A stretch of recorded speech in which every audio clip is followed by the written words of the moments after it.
Hoy tenemos el top 3 discográfico de Van Halen, como ya vieron en la miniatura, ¿sí? Y voy a arrancar, mi puesto número 3 es para el segundo disco que tuve de Van Halen en toda mi vida, que es el álbum debut, el primer disco. ¿Y por qué elijo este disco? Bueno, que está acá, ¿sí?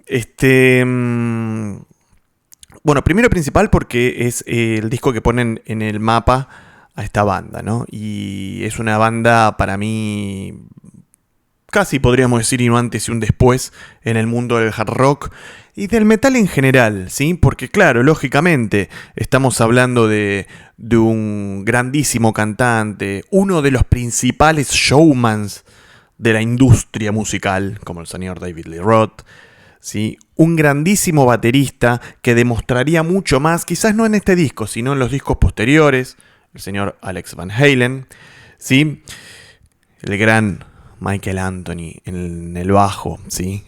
Un bajista para mí con muchísimo criterio musical, sabe cuándo hay que hacer la base, sabe cuándo hay que hacer líneas individuales, maravilloso. Pero por sobre todas las cosas, el gran plato fuerte de esta banda es obviamente el grandísimo Eddie Van Halen, que ha revolucionado el instrumento, ¿no? O mejor dicho, la forma de tocar el instrumento, la guitarra eléctrica, y esto lo quiero trascender del rock, ¿sí? Me parece que ha sido un guitarrista, uno de los grandes guitarristas de la música popular del último siglo, sin ninguna duda. Como decía, este es el disco que pone en el mapa a la banda, una banda que ya venía luchando, ¿sí? Venía buscando su lugar y cuando tuvo el momento lo aprovechó. Una banda que en el 76, en 1976, fueron vistos por Gene Simmons, nada más ni nada menos de Kiss, y los apadrinó, ¿sí? Trató de ubicarlos en la industria discográfica, cosa que no terminó de acontecer hasta 1977, donde un representante del sello Warner, ¿sí? Más precisamente el señor Ted Templeman, los vio, ¿sí? Y ese sello mismo, que unos meses antes había dicho que no, bueno, ahora dijo que sí. Firmaron contrato y a principios de 1978, en febrero del 78 más concretamente, sale a la luz este grandísimo disco con esta tapa, ¿sí? Esta tapa emblemática hecha en el famoso whisky A Go Go, ¿sí? Muy curioso, algo que quería remarcar. Bueno, claro, yo tengo este CD, ¿no? En esa época salían los discos de vinilo con dos caras, ¿sí? Perdón, el lado A, el lado B. Y ambos lados comienzan con temas mid-tempo, ¿sí? Pero después recontra super levanta. Y mencionábamos el talento, ¿no? De Eddie Van Halen. Ustedes fíjense que el segundo tema, Eruption, después de Running with the Devil, un tema, sí, como que nos va metiendo en clima, pero el segundo tema, Eruption, es un instrumental y hay que tener espalda para meter el segundo tema de tu álbum debut, un instrumental, claro. Tenía espalda porque vimos lo que era este hombre, que es un fuera de serie absoluto, ¿sí? Este disco también incluye otros clásicos. Uno de mis temas favoritos de la discografía de Van Halen, como Ain't Talking About Love, que tiene un riff extraordinario. Bueno, You Really Got Me, el cover de Ray Davies. Sí, bueno, un disco que reúne todo, ¿sí? Hard rock, bases de lo que sería el heavy metal estadounidense, blues, ¿sí? Hasta algo de country también. Este disco sin ninguna duda es uno de mis favoritos de Van Halen, por eso está en el puesto número 3. Y sí, ya lo ha presentado Guido y acá desde las oscuridades de mi cuarto, que prontamente se iluminarán con LED, fuegos artificiales y algún tipo de artilugios al estilo de los shows de Kiss, vengo a dar mi tercer puesto de esta enorme banda que es Van Halen.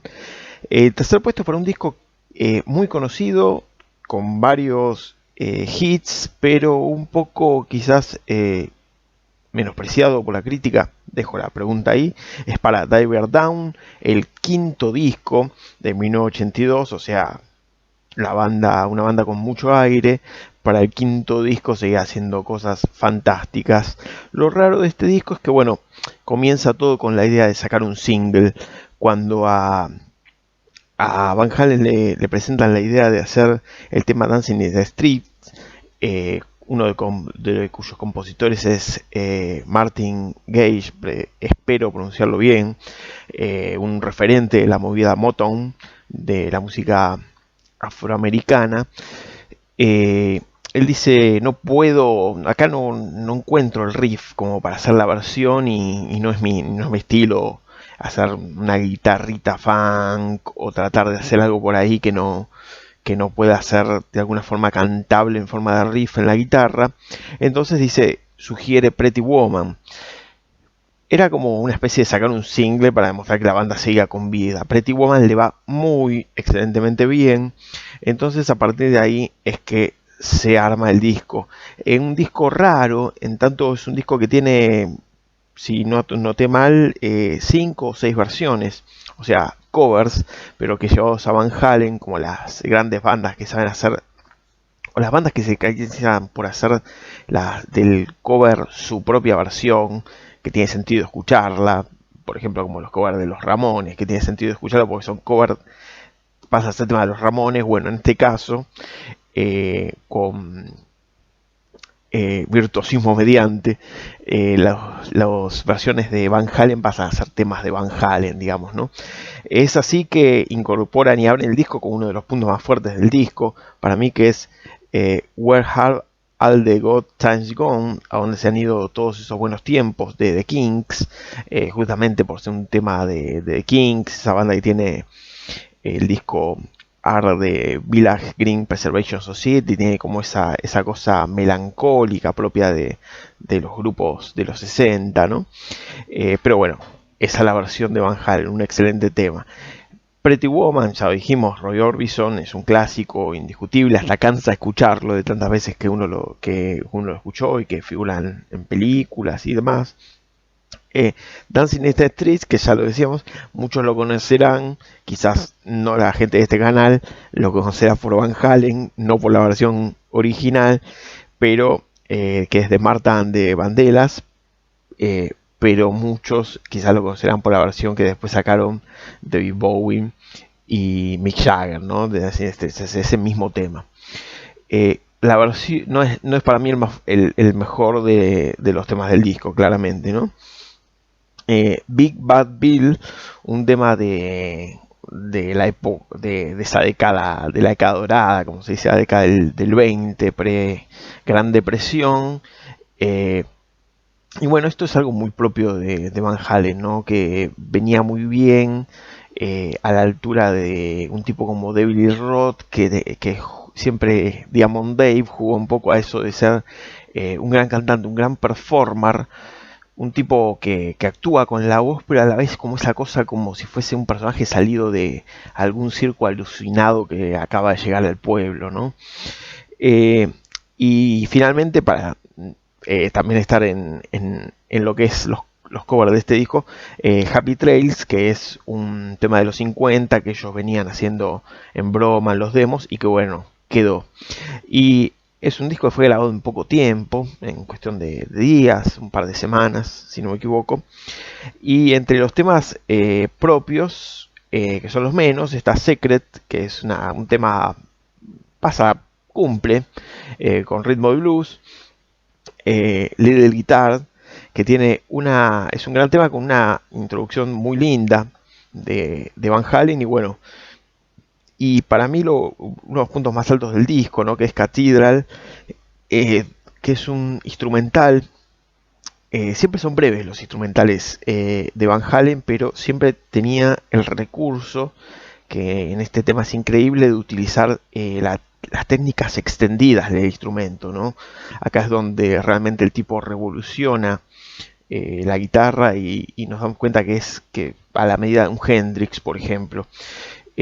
Fue grabado en 2 tomas, con un delay, un eco, creo, y no sé si un delay, y la perilla, lo que es fundamental, mientras él hacía taping en las cuerdas, la perilla de volumen. Así es que la segunda toma, de tanto darle a la perilla de volumen, la perilla se sobrecalentó y tuvieron que cortar la toma. Y Catedral quedó justamente por esto de con el volumen reducir el ataque de la nota, logrando como si fuese una especie de órgano de iglesia, una cosa medio como jugar, hacer que la guitarra haga cosas que no hace la guitarra, ¿no? Eso es un poco algo que Van Halen nos legó a todos los que lo admiramos, y le legó a un montón de guitarristas, ¿no? Y también subió un montón la vara de lo que era posible en la guitarra en ese momento. Obviamente con una banda atrás que se las traía, ¿no? Ya vamos a hablar de Alex Van Halen y demás. Y después Halen High, que era un tema puro Van Halen, que ya Van Halen tenía. O sea, toman algunos temas que ya estaban en reservorio, si se quiere, los actualizan para este disco, que para mí es un gran disco, que es Diver Down, de 1982.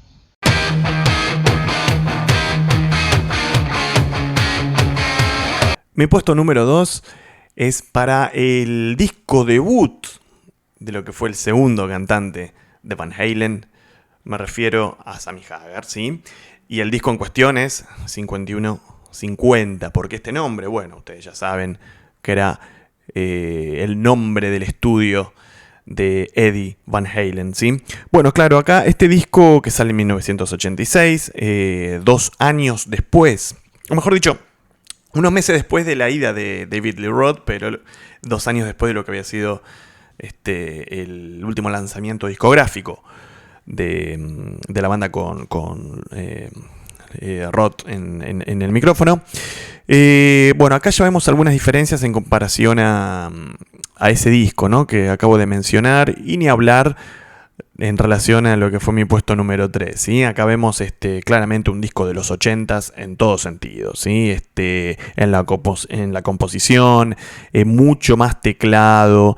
De hecho, en vivo, digamos, a diferencia de David Lee Roth, Sammy Hagar podía tocar la guitarra, ¿sí? Y entonces a veces Eddie Van Halen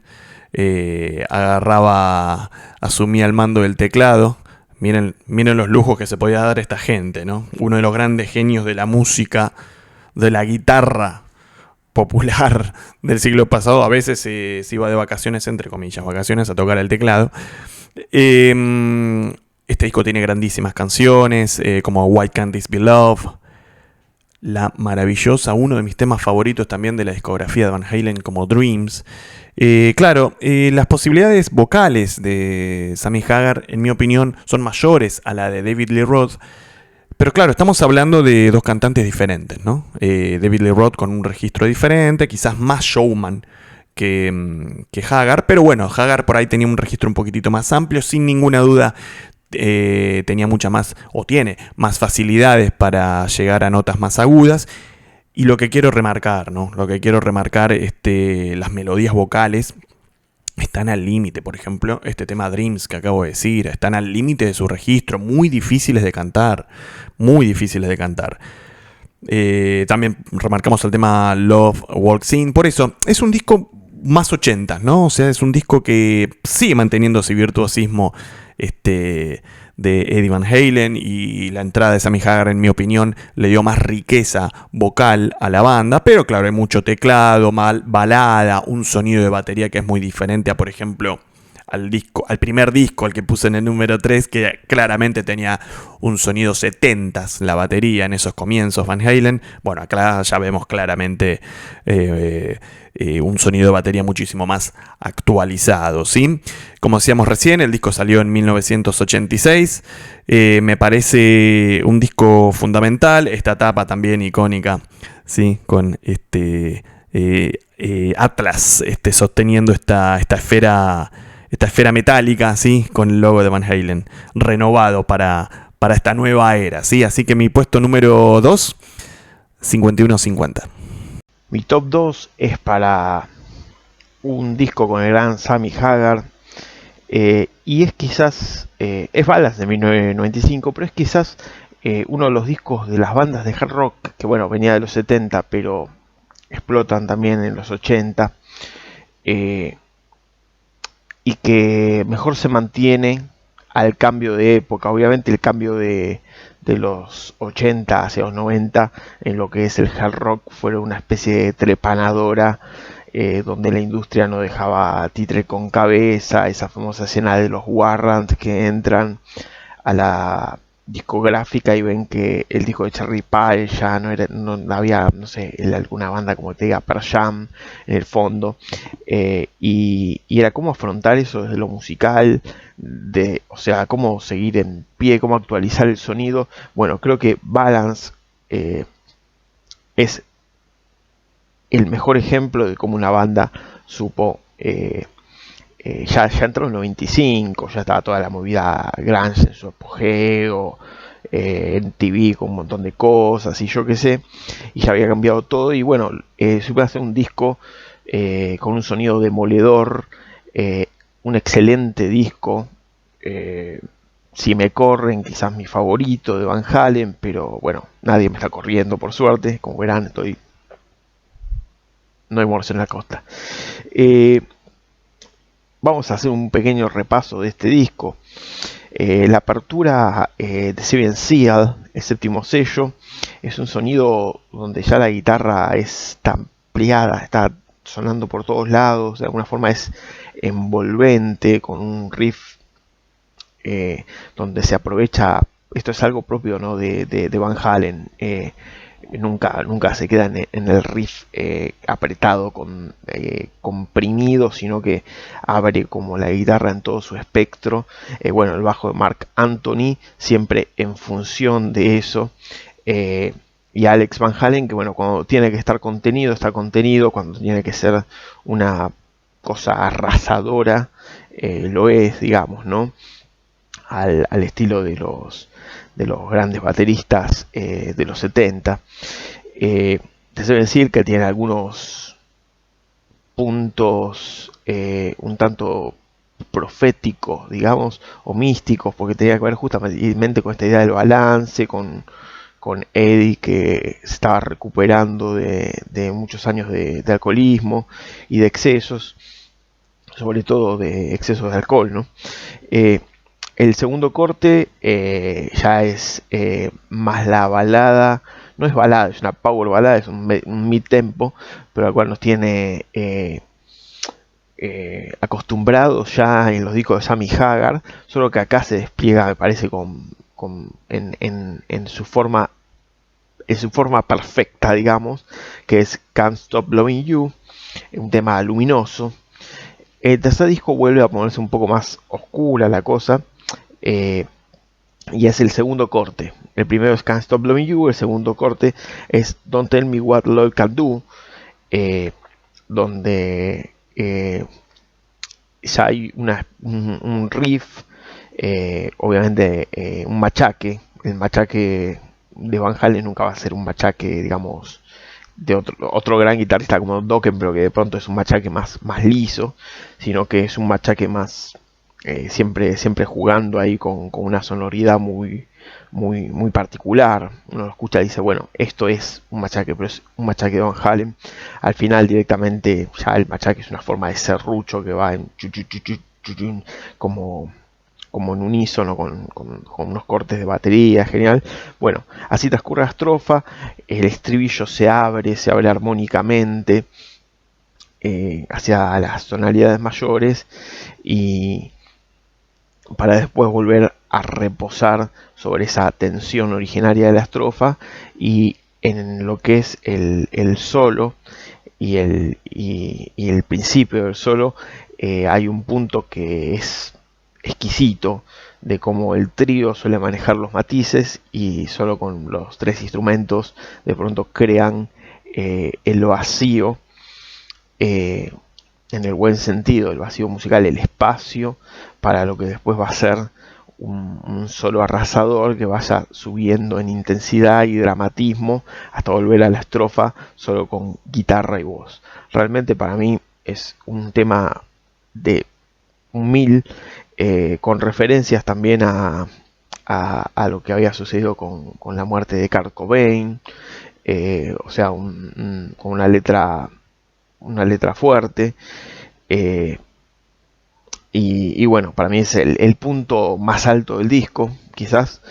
Y después, bueno, tenemos otros temas. Amsterdam, bueno, un tema muy Van Halen, que bueno, obviamente hace honor a su lugar de origen, de los hermanos Van Halen.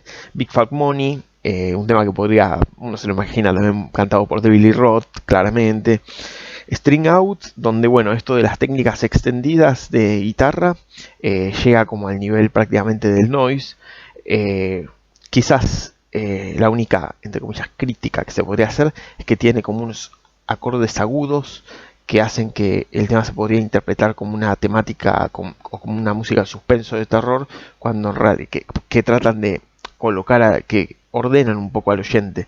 Si no, si uno escucha esos serruchos que hay, esos ruidos, esos golpes que hay en la guitarra, realmente serían mucho más descolocadores sin esos pequeños notas agudas. Pero es lo único que tengo para decir, si es que tengo alguna crítica para decir de este disco. No la tengo. Después, No Enough, bueno, ahí ya es el lado más brillante, es el lado, no sé quién compuso este tema, pero es el lado más, si se quiere, luminoso, o el lado más Sammy Hagar de la vida. Pero es una balada muy linda, con piano, en comparación de piano y demás. Take Me Back y After Shock, dos grandes puntos. Cuando uno dice yo el lado B del disco, pasando los dos cosas, no, viene Aftershock, que realmente es una patada en la cara. Y después, bueno, en algunas versiones están Crossing Out, que es un bonus, que en el caso que yo tenía de Parque Rivadavia, quienes no saben qué es Parque Rivadavia, quizás de otros países eran donde se vendían los piratas, no estaba. Que bueno, ahí me parece el tratamiento de voces, que son como 2 o 3 voces que están grabadas y mezcladas a la vez, haciendo pequeños matices distintos, le da algo muy envolvente, muy interesante. Ese es mi segundo puesto. Balance, disco que no debe ser olvidado.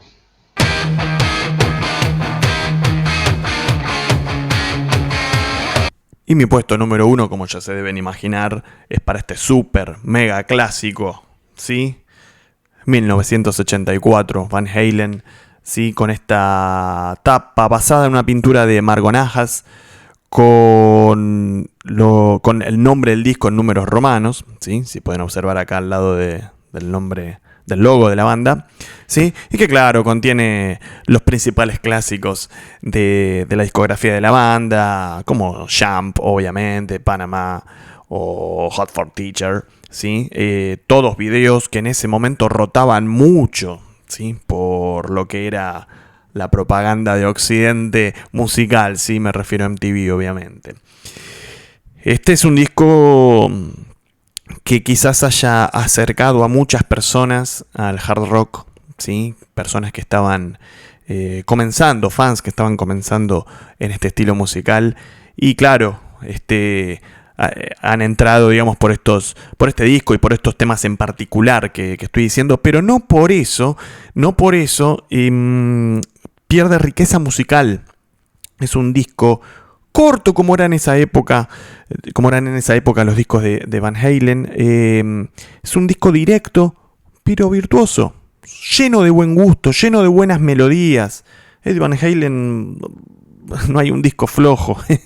él personalmente nunca ha tenido una performance floja o poco inspirada, ¿sí? O sea que reúne todo, reúne temas clásicos, himnos, tantos para propios como para extraños y que después fueron propios. Y es rockero, es un disco rockero. como decía, por ejemplo, en el puesto número 2, donde hay mucho hincapié en el disco 5150, el disco que seguiría a discográficamente, acá, digamos, los teclados claramente ya toman un protagonismo importante, ¿no? Y esto se debe a que en el lapso, digamos, de terminar la gira anterior y el comienzo de composición y grabación de este álbum, Eddie Van Halen tuvo algunos problemas de salud, incluso algunos problemas mentales, podríamos decir, donde estuvo internado. Y ahí empezó a jugar con los teclados, ¿sí? Y dicen las buenas o malas lenguas, que tanto David Lee Roth como Ted, el famoso Ted Templeman, que fue el descubridor Van Halen y seguía produciendo estos discos, insistieron bastante para que los teclados tengan un protagonismo mayor, ¿sí? Que no sean solo decorosos, ¿sí? O sea, lleven la batuta en algunas canciones, por ejemplo, como la icónica intro del clasicazo Jump, ¿sí? Poco más que agregar. Creo que todos conocen este disco, es un disco fantástico. Van Halen 1984 es mi puesto número 1. Bueno, no tengo mucho más que decir de el primer puesto, que es 1984 de Van Halen.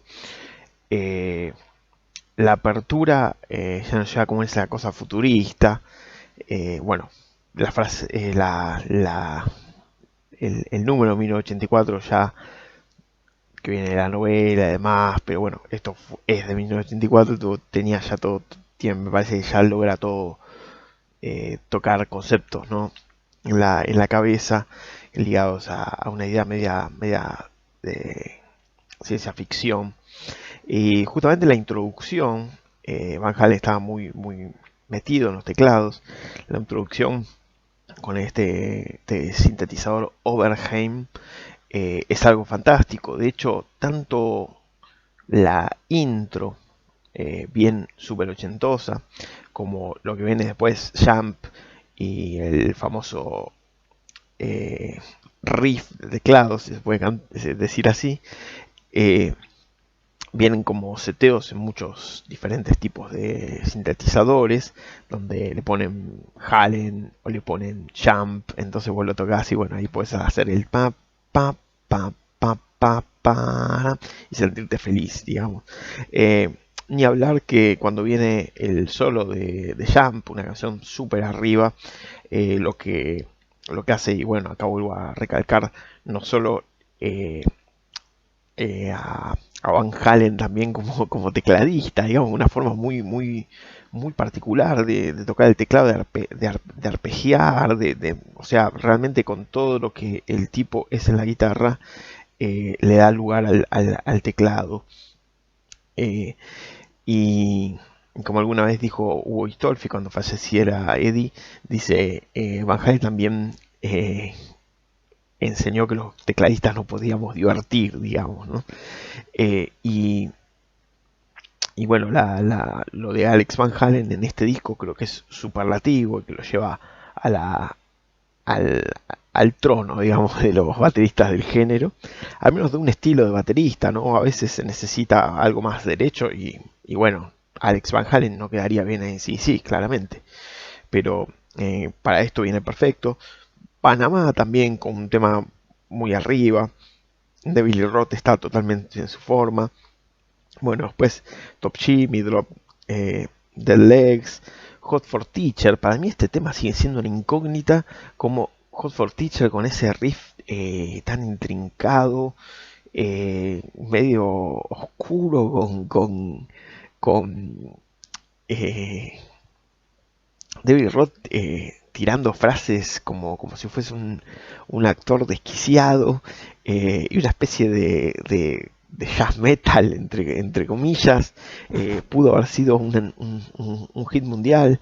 Y esa introducción de bombo, que es fantástica realmente, o sea, es algo que lleva más allá de los márgenes de lo esperable en el género. Lo llevó más allá y pocas veces creo que fue superado. Más allá de que sea un tema que guste más o menos, ¿no? A mí el tema de Van Halen que me gusta más, sí. Pero este realmente es súper original. I'll Wait, bueno, es la balada del disco y está buenísima. Está buenísima, de vuelta a los teclados en todo su esplendor. Get Gone Bad, House of Pain. Bueno, no hay mucho más que decir de este disco que no va en puesto número uno por ser un clásico, sino por tener, eh, tratar un género totalmente desde la identidad propia de una banda. Eso me parece que es importantísimo y uno lo escucha y dice, es Van Halen, es David Roth en su mejor forma, Marc Anthony con la profundidad de bajo haciendo lo que debía hacer. Bueno, Alex Van Halen con un sonido de batería muy particular, está bien. No es todavía ese sonido gigante, reverberoso que se utilizaría a partir del 86, 87, pero es un sonido que lo tenía él. Creo que usaba las baterías Ludwig, no sé, alguien me sabrá corregir quizás en comentarios, que le dan ese toque como seco a, a- a los rulos, a los arreglos, eh, realmente exquisito. Ese es mi puesto número uno y, y bueno, y eso es Van Halen, una de las mejores bandas sin duda, de, no digo de hard rock, sino de rock mundial.